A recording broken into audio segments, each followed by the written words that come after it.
and his 19-year-old girlfriend, Katie. Now, these two teenagers have a special bond that is maybe 1 in a million. So what is it that makes them the ultimate soulmates? Well, they're both transgender. That's right, Arin was born Emerald, and Katie was born Luke. Today, they're with us in this first exclusive daytime interview. This couple is here to share their love story, their struggles, and an important message about acceptance. Listen to their story.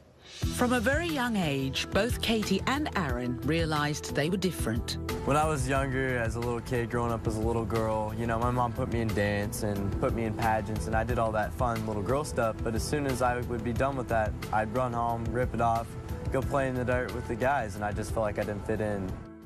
I knew at about the age of 4 that something was really wrong, you know, that I was never supposed to be a boy. I remember rushing to the bathroom, looking at my mom with just, you know, despair, and I was pulling on my penis, and I was screaming at her, you know, off, off, I don't want this on here, it's not supposed to be here.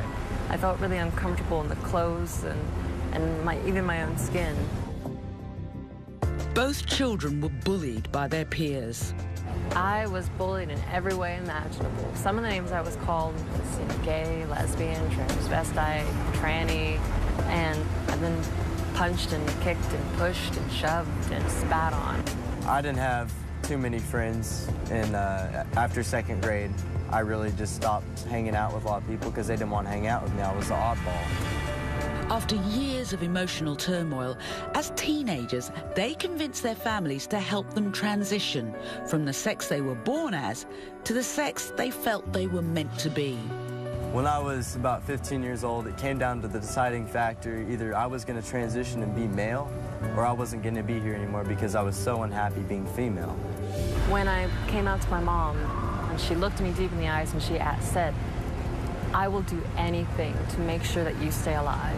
I want you to write me a list of however many things you want to get done to make you happy, so I don't have to come home every day and be afraid I'm going to see you dead on the floor.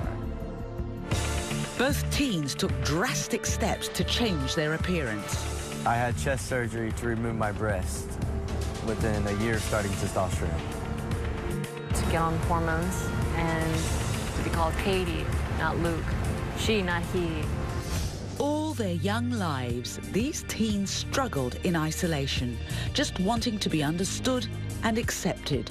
With their transformations nearly completed, the only thing missing was that special someone. That's when lightning struck. Miraculously, the two strangers with uniquely parallel lives met, and they've been inseparable ever since.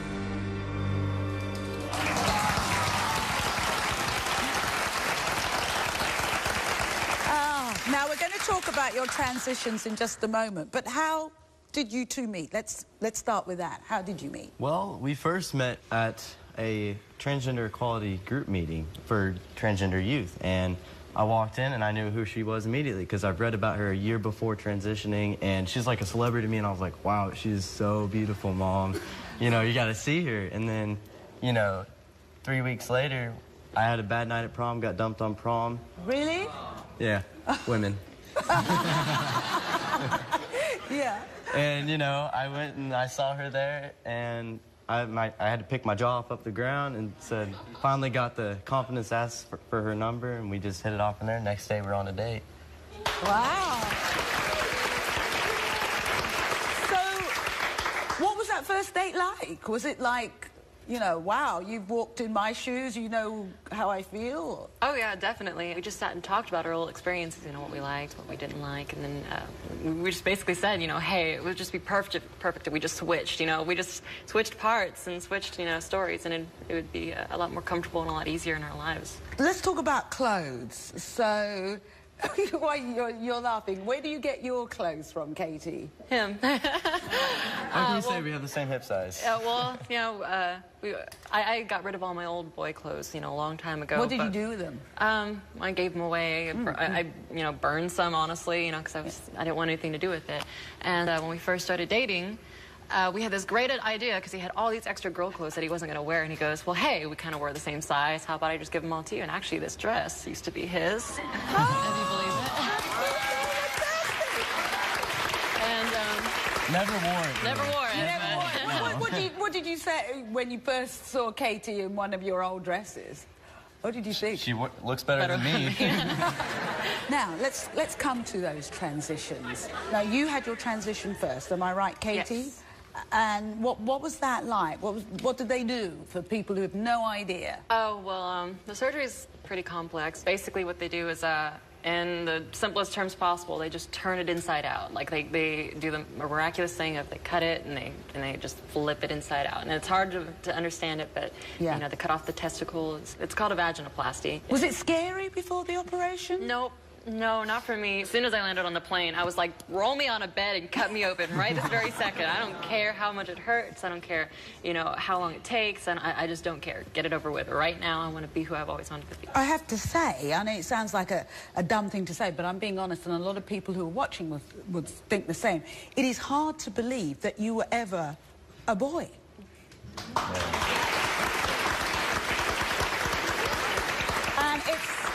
And it's hard to believe that you were ever a girl. It really is. Let's talk, but you had to take, you both had to take hormone therapy as well. So first of all, with you, Katie, what differences did that make to you? Did it make you go all stupid like us? And Yes. Oh. Well, stupid like us, yeah. you know, moody, and did it have that effect on you? Estrogen doesn't really do that much, you know.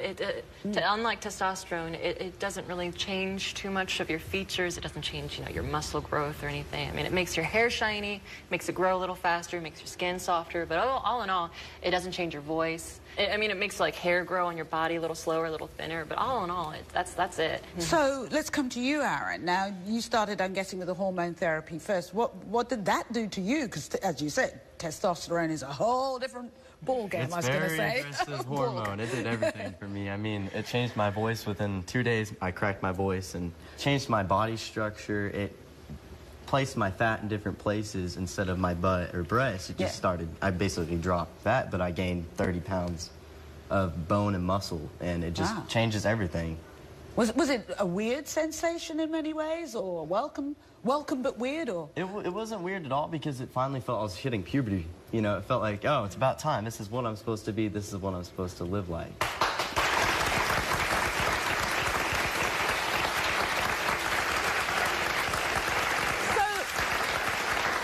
Can I ask, just in general terms, I mean, you're dating now, so are you intimate with each other? Over dramatic effect. I mean, that was admiring. Yeah, that's a pretty common question because it's a curious question. Yeah, People want to know, you know, is there intimacy? Because you haven't had you haven't had the whole operation yourself, have you? And you wouldn't get it, or you don't want it? You know, if it was medically there, I would get it. But honestly, I don't want to lose sexual feeling, and that's a big chance when you get the surgery. Is you know, they take a skin graft off your leg and your arm, and it's very, very invasive, and there's a highly much chance you're not going to feel a thing. So you want to wait until surgery? I want it until it's medically come along. higher. Wait. Yeah. I get that. So does that leave out a love life? Can I put it that way at this moment? Is it more about? It's a little bit harder, you know. It's no matching gear, and so there's not the intimacy isn't really. It's not there. It's not. Yeah, it's not there really. Yeah. But it's never about that. Yeah, it's not with about us. I mean, it's about the connection and the love that we have. That's real intimacy.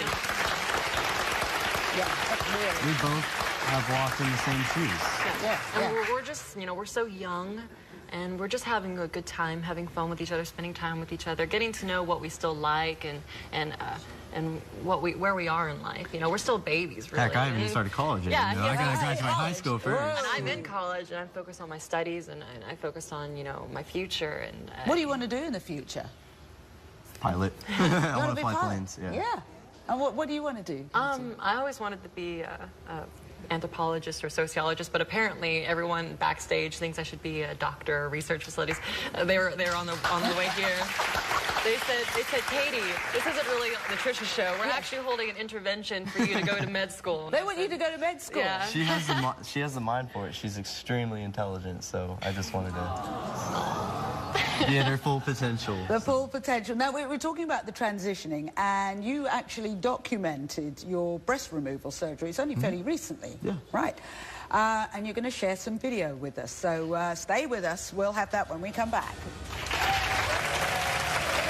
Before the break, we were talking to Arin and Katie, the transgender teen couple who has piqued the curiosity of America.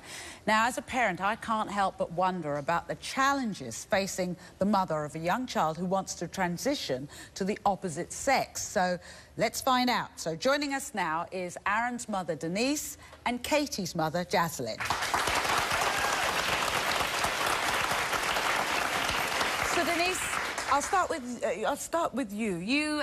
Did you want a girl or a boy when you were pregnant? I really, really wanted a girl.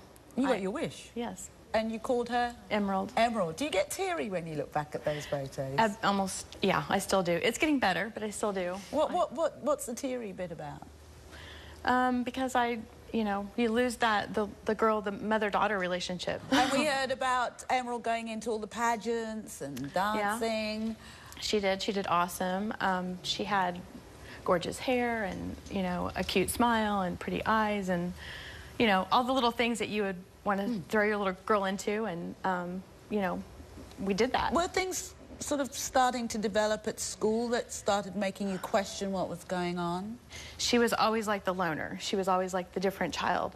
You know, and that was hard to see because I was thinking at home, she's such this cool kid. You know, she climbs trees and she does pageants and she does dance and she's so well-rounded. But at school, she just kind of slipped away and she was kind of, she didn't fall into the male group or the female group. I didn't know what was wrong. Did you see an unhappiness increase or some problems? As she hit, when she hit puberty, that's when the real signs. And for you, Jaslyn, though, what did you think about Katie? How was Katie's behavior different from the other boys? About the age of 3, Katie started telling me that he wanted his parts off. Literally pull on it and say off, off. And then when he started school at the age of 5, it was just a fight constantly because he just couldn't understand why he couldn't wear a dress to school. And so I just kind of started telling Dad, I said, you know, you need to prepare yourself now that we're going to have a gay son. Now, meanwhile, Katie and Arin, you're at school.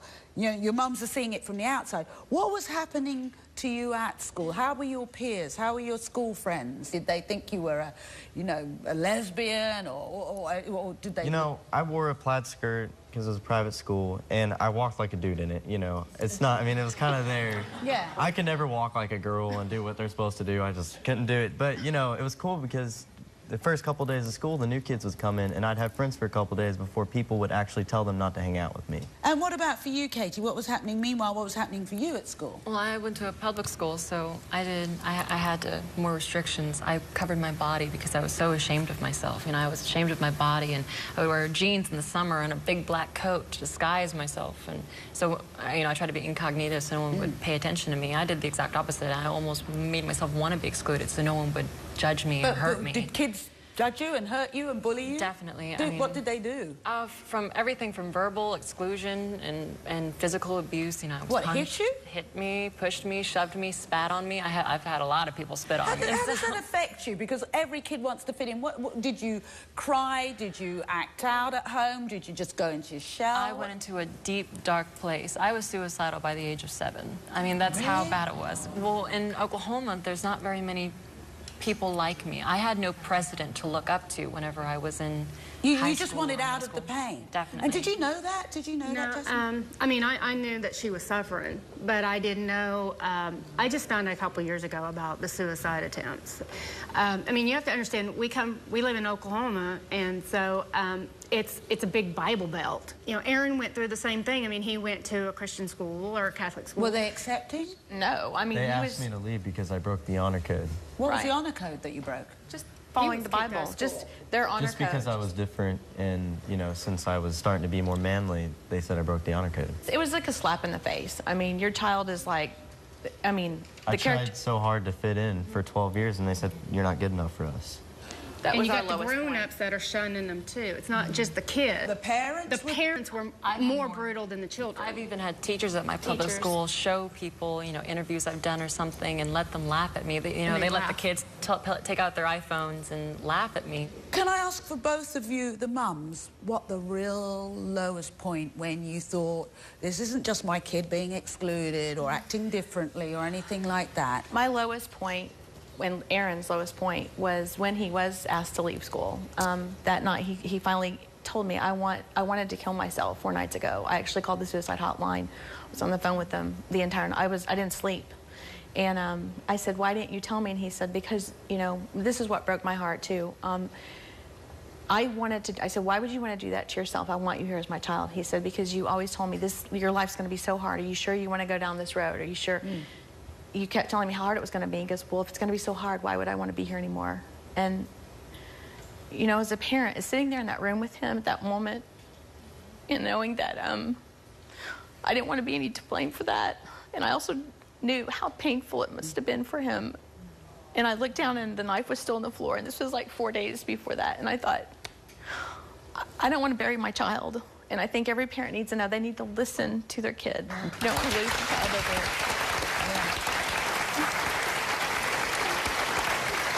But you felt that low. What, did you think that with your mum saying that she'd finally gotten to a place where she really, really understood how much this meant? She didn't really understand, but she came to a point where it doesn't matter if I understand or if I'm not on board with it. I need to do this for your mental happiness. Yeah. Did that help? That must have been a load off your shoulders. What do we need to do to sort this out? It took a while to get a load off my shoulders. Yeah. It took, you know, getting top surgery, you know, weight off my chest, literally. Yeah. Yeah. What about for you, Jaslyn, then? When was that moment when you thought, oh, heck? Ours was a lot more intense. I came home one day, and Katie was in her bedroom. As soon as she came home from school every day, she locked herself in her bedroom. We never saw her. And, you know, I had tried everything, and just something told me, you go to this door.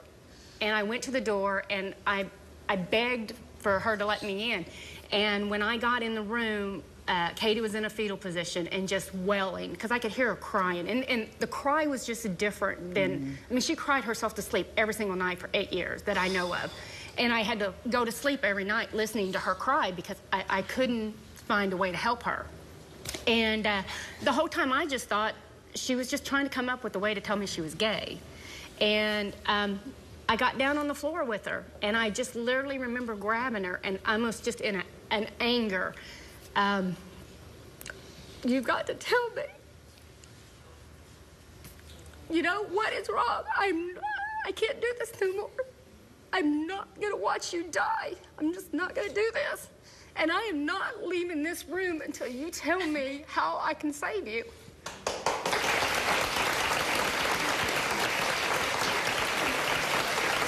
And I just remember, I'm like, you know, just tell me. And I said, you're gay. I know it. Just tell me. And she just looked at me and with this anger, and she's like, I'm not gay. I'm transgender. And I thought, I'm thinking transvestite. I thought, okay, so you want to dress up in girls' clothes. I got a whole closet in there. And Katie gave you a list. And I asked her, I said, you tell me what you want me to do. You make me a list, and I swear to God, if everything in my power, if I don't care, and if it kills me, I swear to you, I will complete everything on that list. Just to keep her alive. So, Denise, coming back to you, and we were kind of almost joking before about the weight off your chest, Arin. How was it for you as a mom watching, you know, your daughter go through that operation, and there's no turning back from that? I only had one sad moment, and it was after he was wheeled away, and I stood in the hallway before I went out to the waiting room with my mom, and my sister was waiting for me, and I had a, you know, little tiny breakdown moment, like, this is it. This is his final step, and it was the final step of letting go of Emerald and letting go of that female part of him. Now, Arin actually you documented your chest surgery, and we have some exclusive footage to show everyone. Let's take a look at that. From a very young age, both Katie and Arin realised they were different. I knew about the age of 4 that something was really wrong. You know, that I was never supposed to be a boy. When I was about 15 years old, it came down to the deciding factor. Either I was going to transition and be male, or I wasn't going to be here anymore because I was so unhappy being female. Both teens took drastic steps to change their appearance. Miraculously, the two strangers with uniquely parallel lives met, and they've been inseparable ever since. Arin actually you documented your chest surgery, and we have some exclusive footage to show everyone. Let's take a look at that. The day had finally arrived. Arin was going to take the biggest step yet towards transitioning into a man. This is tissue that gets removed from liposuction. This is tissue that is removed surgically with scalpel electrocautery. The time had come for Denise to say goodbye. Everyone was a bit nervous, but hopeful for what the future would bring. Love you. See you when you get done. Okay. Love you. Bye. Love you, baby. Ready? Oh, yeah. Yeah, I'm ready. It's gonna be awesome. The surgery to remove Arin's breast tissue took a total of 3.5 hours.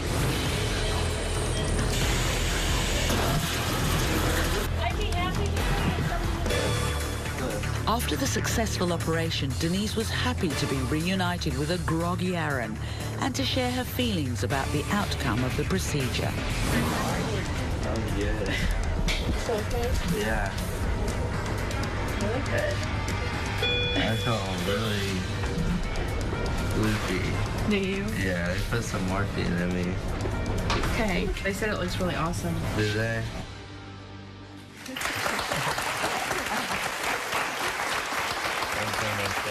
So, Katie and Arin, what do you think it's important for people to know? We're just regular people trying to, you know, take back what we missed, part of our childhood, or whether that be our adult life. We are just trying to catch up and be happy. And Katie, I know you're quite a powerful speaker, because I understand it was at one of your talks that you gave that you had an anonymous donor who paid for your college and all your operations, everything. Yes. Is that right? Like I said, I was the first open transgender to ever graduate or come out in Oklahoma. I was the very first one. I didn't have a precedent to look up to. There was no one before me. And I was actually at this, it was a Jewish camp, and it was the subject of judgment. And when they called me up, I gave my 2-hour speech about my life, my memoir of my life, asked questions, and someone in the audience, you know, heard my speech, who told someone, who told someone, who told someone. And a couple months later, they called my mom on her birthday, and they said, we have some great news, and we have someone, anonymous donor, who wants to pay for Katie's surgery and her college and whatever else that she needs to get her through this time in her life. I had completed everything on the list. Yeah. Except number 10, which was Katie's reassignment surgery. I don't make a whole lot of money, and I knew that was my hardest hardship. How am I'm never going to be able to complete this number 10. I wrote the donor a big letter, and I mean, there are no words that could ever express what this person has done for me. I had to write a 5-page essay of why I wanted the surgery, what made me, you know, feel like I deserved it. Did it save your life? Do you think it saved your life, this surgery? Yes, it definitely did. It saved your life. I can only say thank you. That's all I This can. person kept me from being a failure as a mother. I was able to complete my whole list. You know, I was able to keep my full promise to Katie because of this person. Since someone did this for me, if I ever make the money, if I ever make enough money or do something with myself, the very first, you know, amount of money that I make, it's going towards someone else's surgery. Well, that's can how I I'm just gonna say, give just back. by being here today, just by talking so honestly about what you all have been through, you've probably done what, you know, a lot of money couldn't do. Tell a lot of young people, a lot of people out there, that it's, you know, how they're feeling, there is a way forward and that there's a place for them in this world. That's what my biggest point of the story is that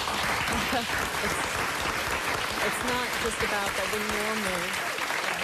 What I would tell people is that, for one, listen to the children. Yeah. That even though you think they're young and they might be ignorant, or you think that they don't know what they want, you have to listen to them, because It's not always a phase. it's not always. Usually it's Just for the same reason you know you're a boy or a girl, they know If I who was they to are. ask you, how would you know if you were a girl? You just say, I just knew. And that's how it was for us. It was You we just knew. I want to thank you so, so much for being here today. I really do.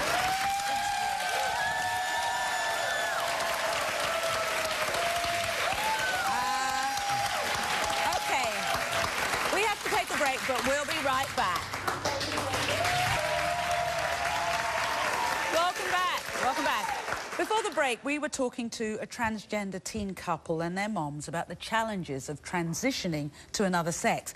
But families with even younger children are coming out and taking their stories public. Joining me now is Michelle. Up until last year, she had a little boy, an 11-year-old boy named Sebastian. Well, today, Sebastian has become Hannah. Listen to her story. It was only recently that Sebastian told me he wanted to be a girl. Prior to that, growing up, he was very much the stereotypical boy, liked video games and superheroes. Flash forward, he's 11 years old, he goes out with family and comes back and tells me he wants a sex change operation. I was absolutely floored. I didn't encourage it, I thought it might just go away, but Sebastian persisted. He was telling the kids at school that he was a girl, asking to be called female names. It became apparent that this wasn't going away.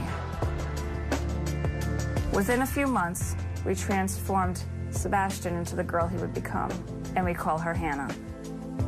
The hair, the clothes, the makeup, we started hormones. I was going to do everything I could to help her be happy and to be Hannah. The hardest part for me emotionally is having to deal with other people's judgments. My biggest fear is that she'll have difficulty having a normal life, finding someone to love her forever, integrating into society. But I'm optimistic. Hannah's just started junior high. I'm anxious. You know, kids can be mean, but I'm hoping that with all the love and support that we've given her, that she'll get through it. I want for Hannah to grow up like every other child. There's no reason she shouldn't have what all the other kids have.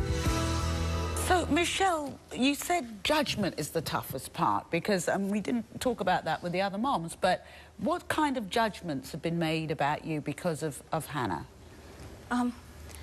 You know, I think the hardest judgment came unexpectedly. I had a family member that we went to a family party, and she said to me, you know, I know why Hannah, or why Sebastian at that point wanted to be Hannah. And she said it was because I had given so much love and attention to my older daughter that Sebastian must want to be a girl so she could get the same love and attention. And that really took me off guard. Now, you said it's not, you realised it wasn't a phase. So obviously, at first, you thought, what, this is just something he'll get over? Yeah, well, you know, honestly, at that point, you know, I wasn't as educated as I am now, and people link gender identity with sexuality. And so I said, well, okay, so you're going to be a girl.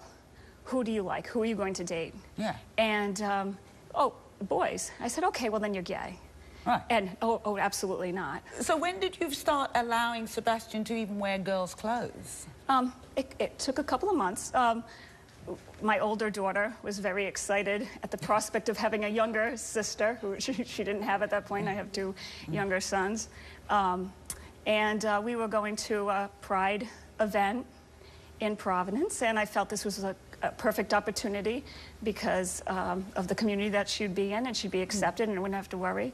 So my older daughter did a makeover, and the smile and the glow that just came from her, you know, I'd never seen anything like it. Did you feel then you were doing the right thing? Because the only thing is, because, you know, we've heard with the other mums, it took years and years and years of the anguish and the pain, and yet it's a different story with Sebastian or Hannah. How long has it been from the moment Sebastian came back and said, I want to be a girl, to now. How long ago was We're that? going on almost 2 years. It'll be in December. Right. How were other kids with Sebastian becoming Hannah? Now, honestly, that was a huge fear of mine. Hannah returned to the same school, so I figured there was absolutely no way that she wasn't going to be bullied when she went back. Yeah. And I did what I could. I contacted my local youth pride. I had them come in and do trainings. She actually went to her classroom, and she stood up in front of the class with a social worker at school and explained it to them. So we did as much as we could. And I have to say, with the support of the school department and the teachers, absolutely zero bullying all of 6th grade. Wow. Now, Hannah says, you know, as you say, she's happier than she's ever been before, and she's living her life as a girl. So let's listen to this. My name is Hannah, and I'm 12 years old. I was born as a boy, and I have a girl's mind. Like, I identified myself as trans when I was 12 years old. I used to stick my finger down my throat because I didn't want to go to camp as Sebastian. School has been so far good because I was nervous that kids would make fun of me. I started taking hormones 3 months ago, and I'm really happy. The hormones are going to help me develop breasts, make my hair softer, and I'm not going to get a period. I'm happier as Hannah because this is who I'm supposed to be. Well, Hannah is only 12 years old, and we all agreed it would be better if we talked to her backstage where she feels more comfortable. So, let's go and see her. So, hi. Now, you started junior high. How's that? Junior high has been good because I really think it's been so accepting of me. Now, were you scared? Were you a little bit nervous about how the kids would be when you went to school? Yeah, I was. Butterflies in the tummy? Yeah. So, do you know what it means to be transgender? Yes. What does it mean? Transgender is when you have a girl's brain and a boy's body, and you don't approve. So, how do you feel at the moment? Do you feel like a boy or a girl? I feel like I'm a girl. So, what was the first time like? The first time you dressed as a girl? What did that feel like? It felt like a burst of sunshine. Like I was opening up my brain and heart, like to who I am. When you first looked in the mirror, what did you think? I think that I looked pretty. And was Mum happier, do you think? Yeah, I think she got the clue somewhat. What made you tell Mum? Was it, did you think I'm old enough now to tell her, or? No, I heard on the radio that some guy had a sex operation, and I asked Mom, can I have a sex operation? You're off to school. Yeah. Right, so we actually thought we would give you a little off-to-school gift. We're going to give you a shopping trip for school. Oh my God, yay. $500. Are you serious? Yeah. And with Mum's permission, maybe we could also throw in there a trip to the hairdressers. She desperately wants to put highlights in her hair. And finally, would you like to meet Katie? Yes. I love that because I can't wait to meet the couple. They seem so nice. Have you heard about Katie? Yeah, I have. So we'll get you and Katie together to spend some time together today. Do you like that? Yes. Sorry. Is that okay, Bob? Yeah, Bill, that's fine. That's fine. I want to thank you both, all right, for being here. That's really sweet of you to come here today, and good luck. Can I get a hug? Yeah.